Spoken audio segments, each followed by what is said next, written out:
Hello everyone, welcome to the bio master लोकी। दोस्तों, मेरा नाम है लोकेश्वर वर्मा और मैं एक बार फिर से आप सभी का बहुत बहुत स्वागत करता हूं बायो मास्टर लोकी में। तो देखो, आज के वीडियो में हम लोग पढ़ने जा रहे हैं सीजी प्रयोगशाला सहायक का, पढ़ने नहीं जा रहे हैं, वैसे आंसर की देखेंगे, है ना। सीजी प्रयोगशाला सहायक का आंसर की, जो कि सबसे सटीक आंसर होगा। काफी रिसर्च करके मैंने ये आंसर्स लाए हैं आपके लिए, और ये है पार्ट नंबर 2। पार्ट नंबर 1 में हम लोग 20 क्वेश्चन सॉल्व कर चुके हैं, जो कि सीजी प्रयोगशाला सहायक का था। और आज के वीडियो में हम लोग आगे के जो 20 क्वेश्चंस हो जाते हैं वो सॉल्व करने वाले हैं। वैसे इस एग्जाम में 40 टोटल क्वेश्चंस आए हुए थे बायोलॉजी के, जिसमें से 20 क्वेश्चंस पार्ट 1 में बना चुके हैं।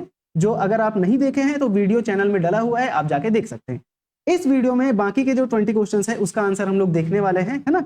अच्छा, एक बात बता दूं कि ये जो क्वेश्चन था, 20 क्वेश्चन जो पिछले वीडियो में देखे थे, वो अधिकतर क्वेश्चन बॉटनी से थे, और आज का जो 20 क्वेश्चन है वो अधिकतर क्वेश्चन जूलॉजी से मिलेंगे आपको, है ना। और क्वेश्चन का लेवल काफी अच्छा था, बोल सकते हैं इजी भी नहीं था, बहुत टफ भी नहीं था, लेंदी था, लेकिन क्योंकि statement wise question, assertion, reason, ये सब क्वेश्चन ज्यादा पूछे गए हैं, है ना। क्योंकि आजकल पैटर्न है वो अधिकतर चेंज होते जा रहा है। कैसे पैटर्न चेंज होते जा रहा है कि ऑप्शंस ज्यादा दे रहे हैं और फिर बोल रहे हैं कि कॉम्बिनेशंस ऑफ आंसर, इनमें से कौन सा सही है ना। तो असर्शन, रीजन वाले क्वेश्चन भी थोड़ा टफ बना देते हैं, लेंदी बना देते हैं क्वेश्चंस को। तो अगर आप बायोलॉजी के किसी भी एग्जाम की तैयारी कर रहे हैं, चाहे आप असिस्टेंट प्रोफेसर की तैयारी करें, चाहे आप पीजीटी बायोलॉजी की तैयारी करें, या चाहे आप सीजी सेट की तैयारी कर रहे हैं, है ना, सीजी सेट, या अगर आप नीट की भी तैयारी करें, तो भी यहाँ पर आपको बहुत सारे एमसीक्यूज, पीवाईक्यूज का सॉल्यूशन कराया जाएगा, है ना। और सबसे मोस्ट इंपॉर्टेंट होता है किसी भी कॉम्पिटेटिव एग्जाम के लिए क्या, प्रैक्टिस। तो ये हमारा जो चैनल है वो प्रैक्टिस पर ही बेस्ड है ना।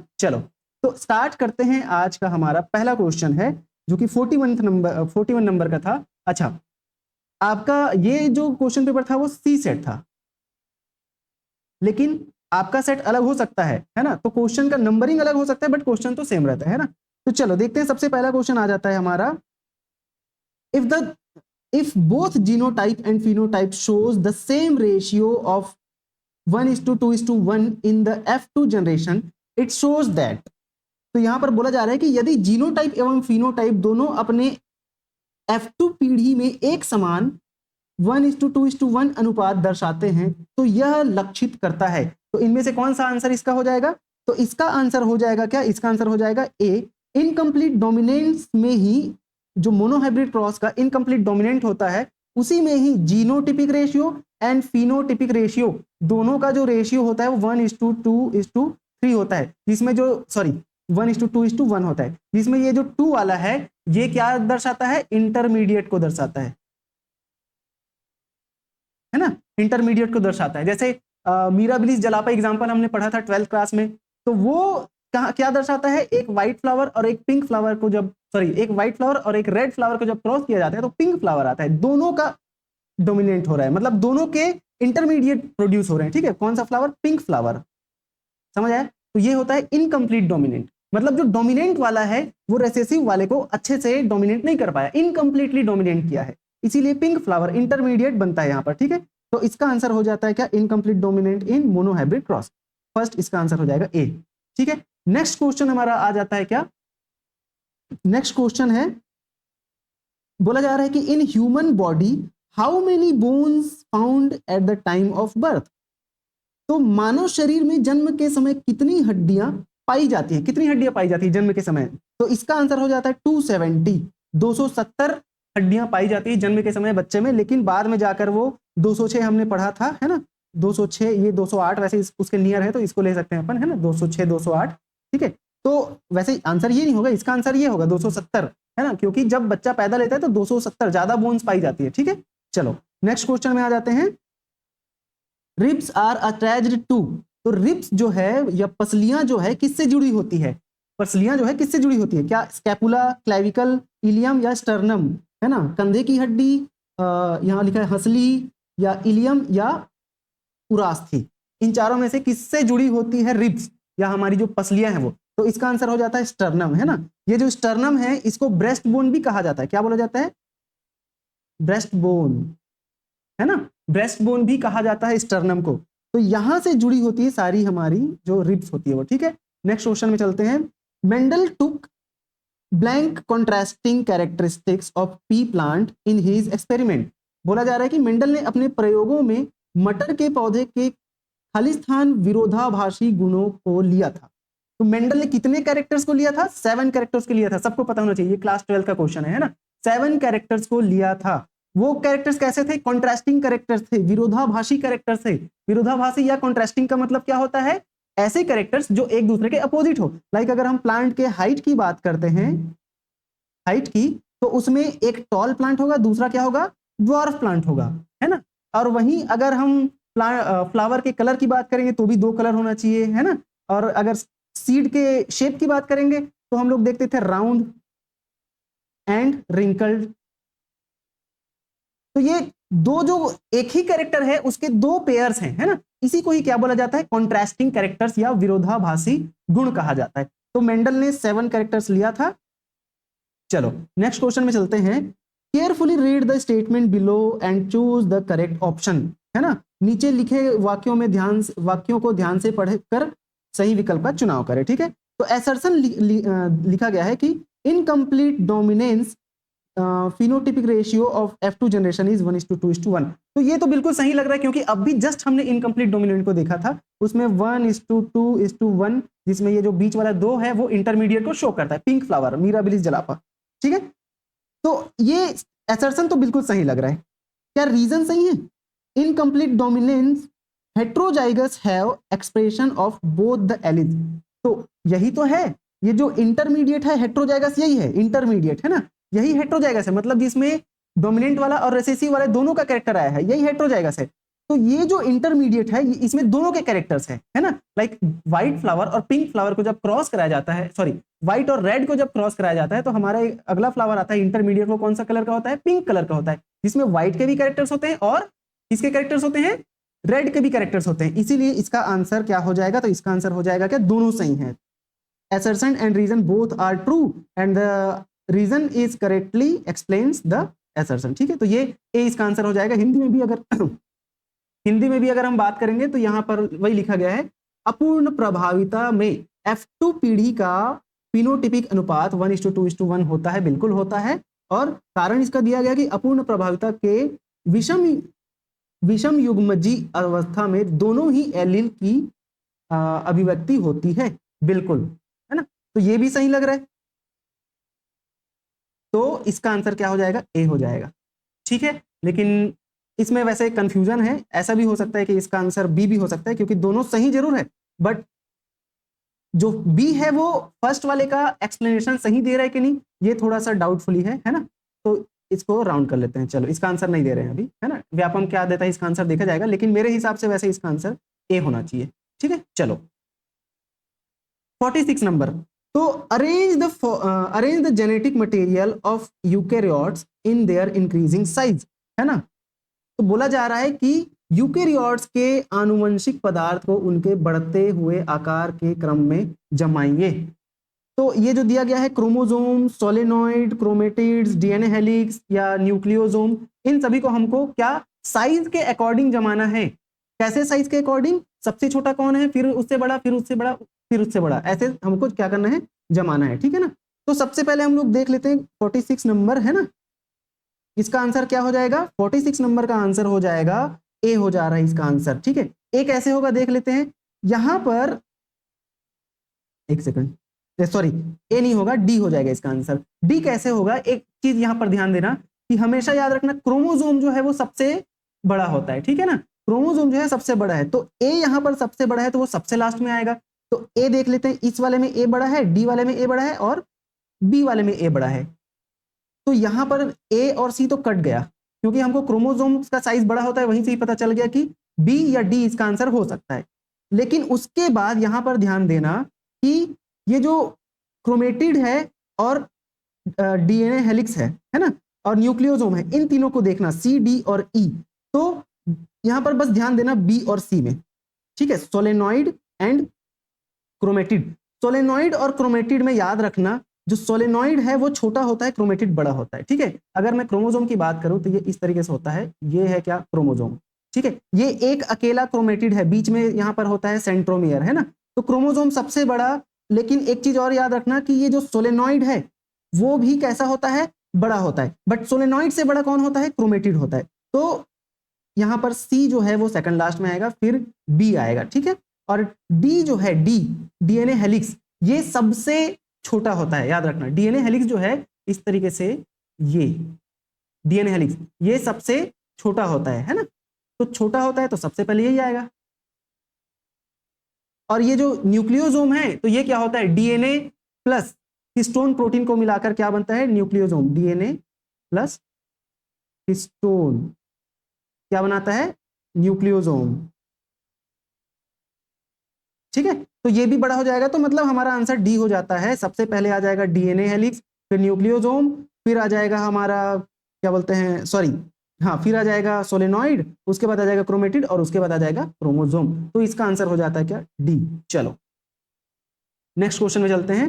47 नंबर, मैच द फॉलोइंग। तो यहां पर आपको मैच करके बताना है कि कौन सा इसका आंसर हो जाता है, ठीक है। तो इसका आंसर ध्यान से देख लेते हैं अपन। सी हो जाएगा इसका आंसर। ए का थर्ड, ए का थर्ड क्या है, टी शेप्ड पाया जाता है किसमें, तो टी शेप्ड पाया जाता है रेप्टाइल में, है ना। टी शेप्ड क्या लिखा है, इंटरक्लेविकल, टी शेप्ड इंटरक्लेविकल जो रेप्टाइल में पाया जाता है। फिर बी क्या क्या लिखा है, वी शेप्ड फर्क्यूला, है ना। वी शेप्ड फर्क्यूला ये किस में पाया जाता है, तो ये पाया जाता है एव्स, है ना, एव्स में पाया जाता है, बर्ड्स में पाया जाता है। फिर सी का सेकंड है यूरोस्टाइल, तो यूरोस्टाइल जो है वो किस में पाया जाता है, एम्फीबिया में पाया जाता है। फिर वहीं आ जाता है कॉटिलॉइड बोन, तो ये जो है कहाँ पाया जाता है, ये पाया जाता है मैमल्स में, ठीक है। तो इस तरीके से इसका आंसर क्या हो जाता है, सॉरी डी का फर्स्ट हो जाएगा, डी का फर्स्ट, हाँ मैमल्स में पाया जाता है। तो इसका आंसर इस तरीके से हो जाता है क्या, सी, ठीक है। चलो नेक्स्ट क्वेश्चन में चलते हैं अपन। 48 नंबर का, choose the correct combination given below. तो इनमें से कौन कौन सा सही है, इसको हम लोग को देखना है, ठीक है ना। इस स्टेटमेंट को पढ़ के पता करना है कि कौन कौन सा सही है। तो इसका आंसर हो जाता है क्या, 48 का आंसर हो जाएगा हमारा ए, सेकंड और फोर्थ सही है। अच्छा चलो यहां पर हम लोग देख लेते हैं, पढ़ के देख लेते हैं, ठीक है। पहला टेस्ट क्रॉस, टेस्ट क्रॉस का मतलब क्या होता है, F1 generation is crossed to a dominant parent. तो ये गलत है, क्योंकि टेस्ट क्रॉस जो है ना वो F1 जनरेशन का क्रॉस किया जाता है, रिसेसिव पेरेंट से क्रॉस कराया जाता है, तब ये टेस्ट क्रॉस कहलाता है। तो फर्स्ट गलत, और फर्स्ट गलत होते ही ये जो डी और बी है वो हट जाता है, ठीक है। फिर बोला जा रहा है Punnett square by it combination of gametes can be determined. तो ये स्टेटमेंट तो बिल्कुल सही लग रहा है भाई। पनेट स्क्वायर कैसे बनाते हैं, इस तरीके से बनाते हैं अपन, और यहां से अपन पता लगा लेते हैं कि कितने कॉम्बिनेशंस बन रहे हैं, है ना, इस तरीके से। तो ये कैपिटल टी बन जाएगा, फिर ये कैपिटल टी स्मॉल टी, फिर ये कैपिटल टी स्मॉल टी, और ये स्मॉल टी ऐसे। तो ये पनेट स्क्वायर से पता लगा रहे हैं कि अपन कैपिटल टी कितना मिल रहा है, स्मॉल टी कितना मिल रहा है, कैपिटल टी स्मॉल टी कितना मिल रहा है। ये हम लोग कैसे पता लगाते हैं, पनेट स्क्वायर से पता लगाते हैं, है ना। तो इसलिए बी तो बिल्कुल सही लग रहा है ना। सेकंड जो है, ये जो सेकंड है वो बिल्कुल सही लग रहा है। तो यहाँ पर सेकंड सही लगते ही हमको पहला वाला दिख रहा है, क्योंकि यहीं पर ही सेकंड है, और बी वाला तो पहले ही खत्म कर चुके हैं ना, तो बी वाला तो आएगा नहीं। तो इस तरीके से हम लोग दो ही ऑप्शन देखते ही अपने आंसर में पहुंच सकते हैं, ठीक है। बट आगे भी स्टेटमेंट पढ़ लेते हैं। प्लियोट्रॉपी, इसका मतलब क्या होता है, many jeans control single phenotype. और फोर्थ ये दिया गया है कि पॉलीजेनिक ट्रेट कंट्रोल्ड बाय 3 और मोर जीन्स। तो पॉलीजेनिक मतलब क्या होता है, एक कैरेक्टर को 3 या उससे ज्यादा जीन जब कंट्रोल करते हैं तो उसको पॉलीजेनिक ट्रेट बोलते हैं। ऐसा कोई ट्रेट जिसको ज्यादा जीन कंट्रोल करते हैं, ठीक है, तो इसको बोलते हैं क्या, पॉलीजेनिक ट्रेट। अब ये डी वाला बिल्कुल सही है स्टेटमेंट, इसीलिए इसका आंसर क्या हो जाता है, ए, इसका आंसर हो जाएगा, ठीक है। प्लियोट्रॉपी का मतलब होता है बहुत सारे जीन नहीं, एक जीन जो है वो बहुत सारे कैरेक्टर को कंट्रोल करता है, एक जीन बहुत सारे कैरेक्टर को कंट्रोल करता है, इसलिए उसका मतलब क्या होता है, प्लियोट्रॉपी, ठीक है। प्लियोट्रॉपी एक जीन बहुत सारे कैरेक्टर, और पॉलीजेनिक मतलब कि बहुत सारे जीन एक कैरेक्टर को, ठीक है। चलो अगला क्वेश्चन आता है, arrange the bones of hind limb of mammals starting from anterior to posterior, the name of bone are given below. तो यहां पर बोला जा रहा है कि स्तनधारी के पश्चपाद की अस्थियों को अग्र से पक्ष भाग की ओर जमाइए, अस्थियों के नाम नीचे दिए गए हैं, ठीक है ना। तो आपको बोन को, आप हमारे जो लेग्स में बोन प्रेजेंट होते हैं ना, उनमें उसको अरेंज करना है, कहां से कहां, एंटेरियर से पोस्टेरियर, है ना, कहां से कहां बोल रहा है, एंटेरियर से पोस्टेरियर में, तो ऊपर से नीचे की ओर हमको क्या करना है, अरेंज करना है। तो एक बात याद रखना, फीमर जो है इसको थाई बोन बोलते हैं, और यही सबसे पहले आएगा। तो बी कहां पर सबसे पहले है, बी आ जाता है हमारा ए में ही सबसे पहले, इसलिए इसका आंसर क्या हो जाता है हमारा, ए, है ना। 49 का आंसर क्या हो जाएगा, ए हो जाएगा। आगे बाकी आप सीक्वेंस देख सकते हैं, ठीक है। ECAD ये इसका आंसर हो गया क्या, ए। चलो 50 नंबर का क्वेश्चन आ जाता है। 50 नंबर का क्वेश्चन क्या बोल रहा है कि choose the correctly matched vertebrae with their right example. तो यहां पर बोला जा रहा है कि कौन, मतलब एग्जाम्पल को मैच कराना है वर्टिब्री से, ठीक है। नीचे दिए गए कशेरुकाओं एवं उनके उचित उदाहरणों के सही युग्मों का चुनाव कीजिए, ठीक है। तो पहला क्या है, प्रोसिलस, है ना, जिसमें 8 वर्टिब्री ऑफ फ्रॉग बोला जा रहा है। फिर बोला जा रहा है second by convex vertebrae of fishes बोला जा रहा है। एम्फी बोला जा रहा है एम्फीप्लेटियन मैमल्स, जिसको वर्टिब्री ऑफ सॉरी एम्फीप्लेटियन इसको वर्टिब्री ऑफ मैमल बोला जा रहा है। और हेट्रोसिलस इसको वर्टिब्री ऑफ मॉडर्न बर्ड बोला जा रहा है। तो कौन सा आंसर इसका सही हो जाएगा, तो इसका आंसर हो जाता है डी। सेकंड और जो फोर्थ है वो सही है बिल्कुल। ये जो सेकंड वाला है by convex vertebrae of fishes और फोर्थ वाला हेट्रोसिलस वर्टिब्री ऑफ मॉडर्न बर्ड, ये दोनों स्टेटमेंट बिल्कुल सही बोला जा रहा है, ठीक है।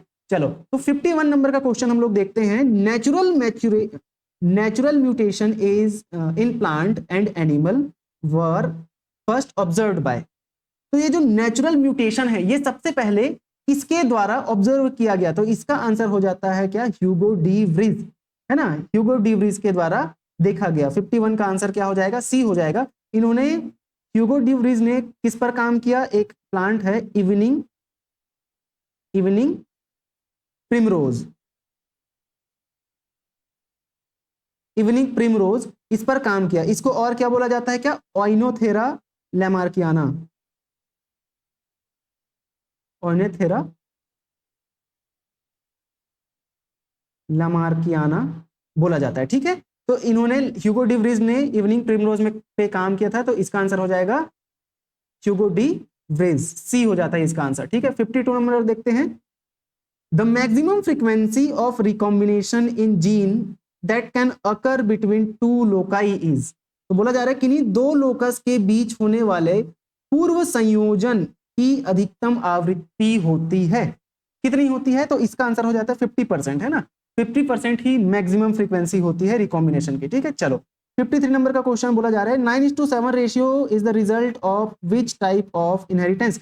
तो इसका आंसर हो जाता है कॉम्प्लीमेंट्री जीन। कॉम्प्लीमेंट्री जीन में ही 9:7 रेशियो देखा जाता है। 53 का आंसर हो जाता है बी, ठीक है। कॉम्प्लीमेंट्री जीन में ही 9:3 रेशियो देखा जाता है, ठीक है। चलो तो इसका आंसर हो जाएगा पूरक कारक, है ना, पूरक कारक बी। 54th नंबर का क्वेश्चन क्या बोला जा रहा है, तो 54th नंबर का क्वेश्चन ये बोलता है कि if a cross between red flower and white flower plant give rise to pink flower, ये वही वाला हो गया इनकम्प्लीट डोमिनेंट जो हम लोग मिराबिलिस जलापा में देख रहे थे, है ना। तो बोला जा रहा है progeny what is the mode of inheritance, तो ये हो जाता है इनकम्प्लीट, है ना, इनकम्प्लीट हो जाएगा। देख लो 54 नंबर का आ जाता है सी।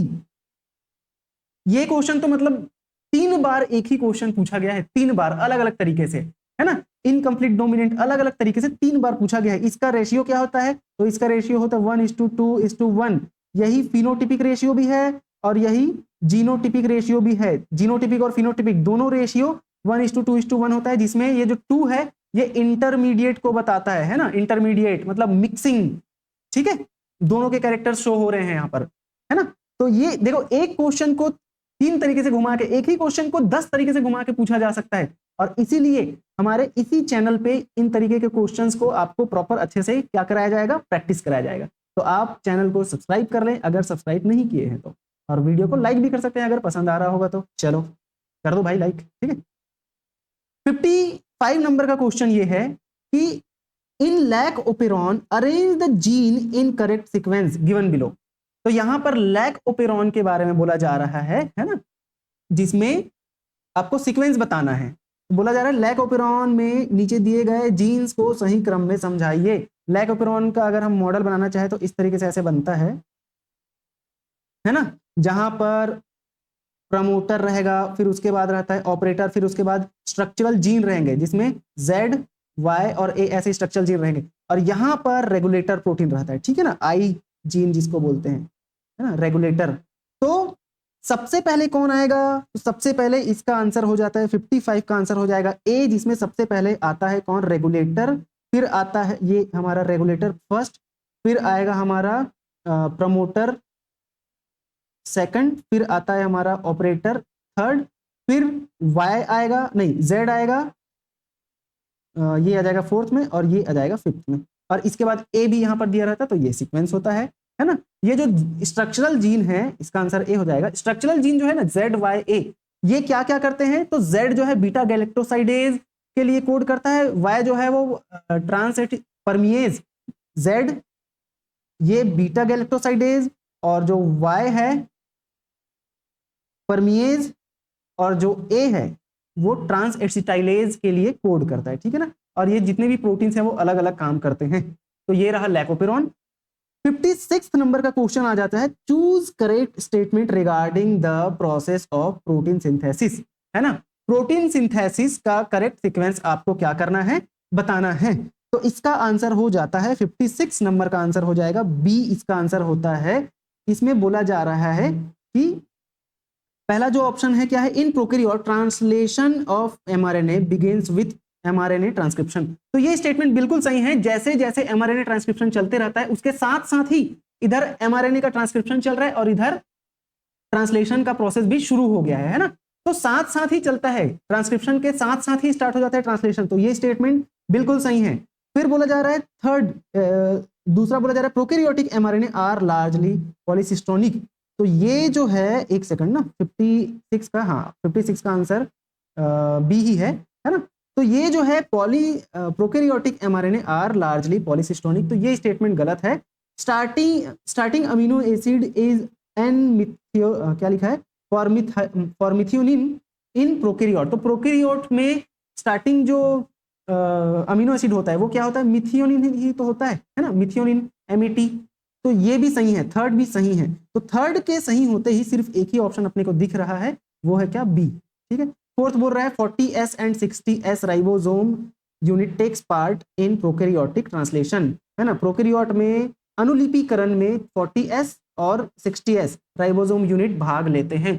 तो ये प्रोकैरियोटिक का नहीं है, ये यूकैरियोटिक का होता है। प्रोकैरियोटिक में, है ना, अगर हम राइबोसोम की बात करते हैं, राइबोसोम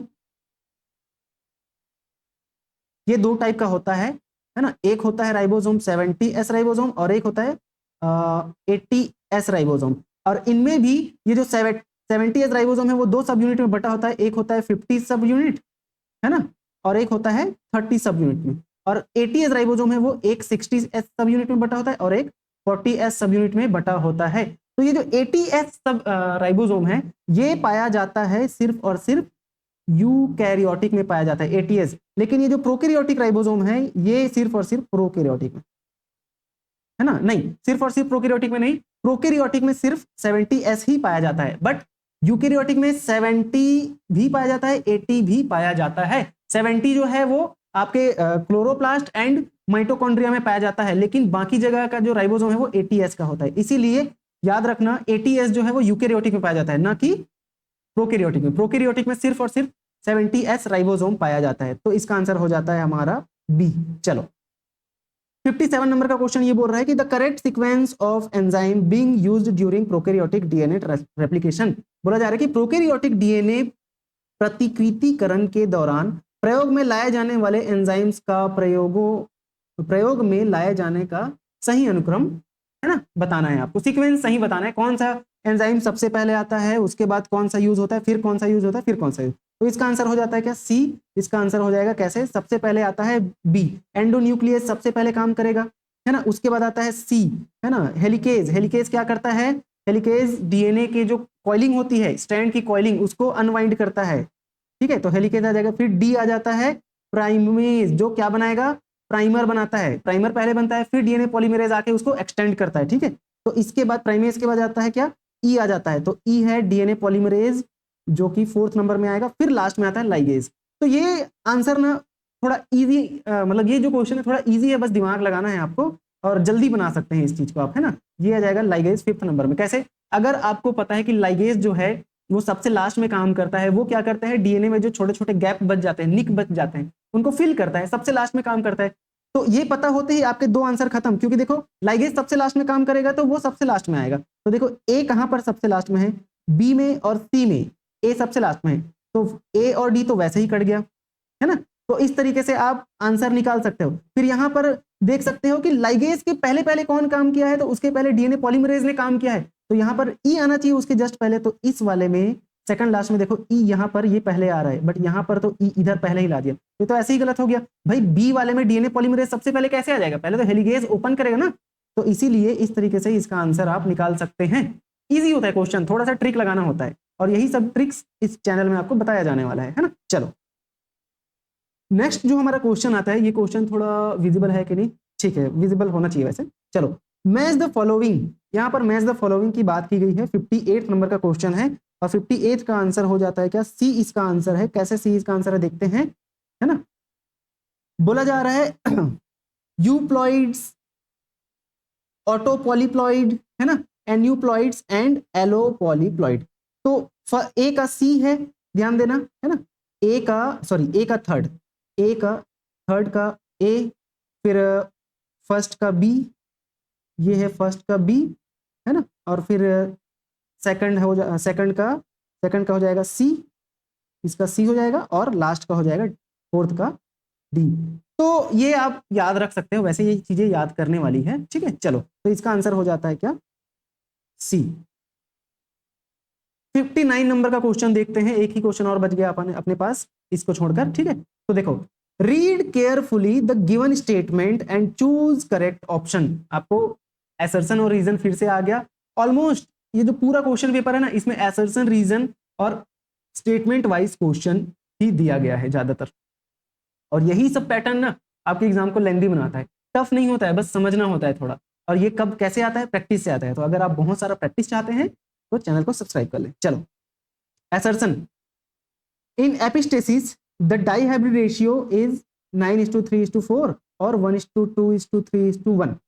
तो क्या ये सही है, देखते हैं रीजन। इन एपिस्टेसिस वन जीन ऑल्टर और modifies the expression of another non allylic gene. तो इसका आंसर हो जाता है 59 का आंसर हो जाएगा ए, इसका आंसर हो जाएगा। जो असर्शन है वो भी सही है और रीजन है वो भी सही है ना। जो एपिस्टेसिस है उसका डाइहाइब्रिड रेशियो 9:3:4 होता है, और या तो यहाँ पर 12:3:1 है, 1:2:3:1 नहीं है, मेरे से मिस्टेक हुआ, सॉरी, 12:3:1 है ना। यहाँ पर 9:7 भी होता है, याद रखना, और यहाँ पर 15:1 भी होता है, ठीक है। एपिस्टेसिस में ये सारे अलग अलग रेशियोज आ जाते हैं, 15:1 भी होता है, 9:7 भी होता है। तो यहाँ पर ये चीज याद रखने वाली बात है।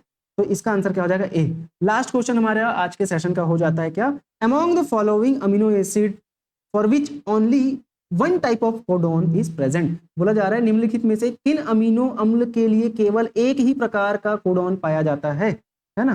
पिछले क्वेश्चन, हाँ ठीक है, एक ही प्रकार का कोडोन किसका किसका पाया जाता है। तो याद रखना मिथियोनिन जो है इसके लिए सिर्फ और सिर्फ AUG कोडोन होता है ना, और ये इसको और क्या बोलते हैं, स्टार्ट कोडोन बोलते हैं, स्टार्ट कोडोन।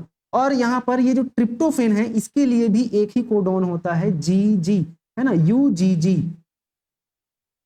UGG। तो इसका आंसर क्या हो जाएगा, फर्स्ट और सेकंड। फर्स्ट और सेकंड किसमें है, ए में है इसका आंसर, ठीक है ना। तो ट्रिप्टोफैन के लिए UGG कोड करता है, ट्रिप्टोफैन का कोडॉन कौन है, UGG, और मिथियोनिन का कोडॉन कौन है, AUG, ठीक है।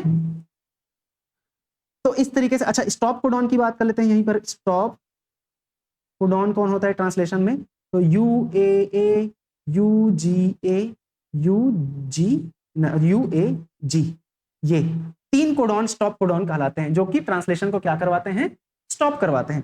तो यहां पर हम लोगों ने पूरा प्रयोगशाला सहायक का 40 क्वेश्चन देख लिया। पिछले टेस्ट में पिछले वीडियो में 20 क्वेश्चन देखे थे, इस वीडियो में 20 क्वेश्चन देख लिए।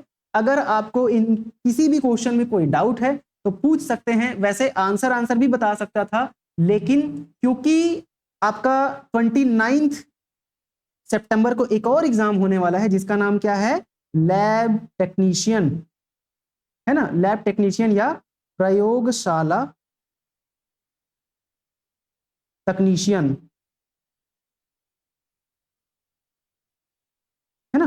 प्रयोगशाला तकनीशियन का एग्जाम आपका 29 सितंबर को होने वाला है। तो उस एग्जाम के लिए ये सारे क्वेश्चंस बहुत इंपॉर्टेंट हो जाते हैं। आप देखना इसमें सिर्फ और सिर्फ जेनेटिक्स का क्वेश्चन बहुत ज्यादा पूछा गया है ना, जेनेटिक्स का क्वेश्चन। और ये जेनेटिक्स के जो घुमा फिरा के पूछने वाले क्वेश्चंस हैं वो आपके एग्जाम को क्या बना देते हैं, थोड़ा लेंदी और टफ बना देते हैं। तो अभी आपको कुछ ही दिनों में ये जो 29